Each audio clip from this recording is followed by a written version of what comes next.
Today we're with Timothy Archibald, a photographer based in San Francisco.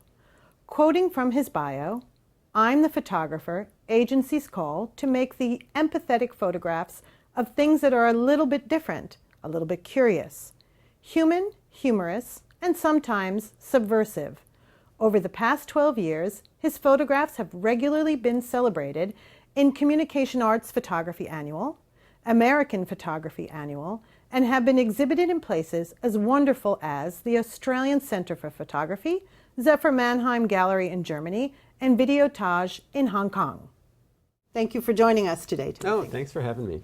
Could you talk a little bit about what vision means to you? Oh, vision. Let's see. I think as an artist, the thing that kind of your main tool is the way that you see things differently from someone else.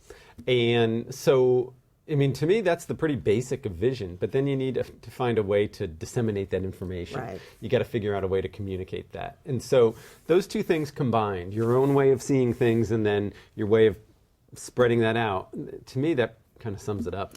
And that spreading that out would refer to marketing in a way for you? Oh, I think, whatever way you can get your message out there, and I think now with the internet, we have more ways than ever. Right. There was a period when the only photo book publisher was Aperture, and now people are self-publishing books. And so we're at a really rich time as far as options that people have to send their message out there. Terrific.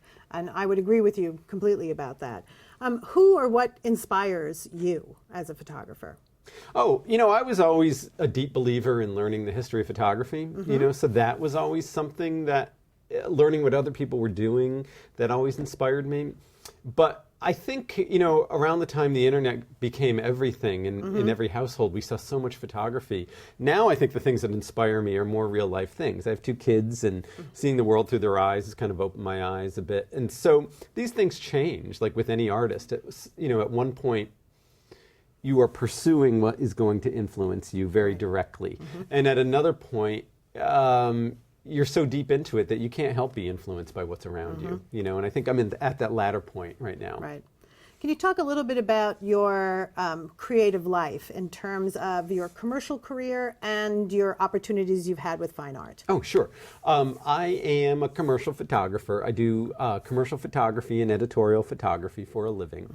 And when I went out on my own, which was around the time I was 30, that was enough for me. And that was really something that learning how to do that and do that well and exploit that vision into the commercial marketplace was enough. And at one point, I kind of looked at myself and realized, oh, I have this vision or this voice, but I'm just using it for this kind of job. And I wanted to do work that really was something I cared about and figure out a way to do it that wasn't just serving the needs of a magazine or the needs of a commercial client, but was something I was fascinated with. And I think I did that around the time I was 35. I started my first big project that was like that. And that was, I don't like to use the term fine art because I think it's dated, but I call it personal work. Right. And that was when I started to do my personal work very seriously. And that was the thing that began getting me a lot of attention, more attention than any assignment work had ever gotten me.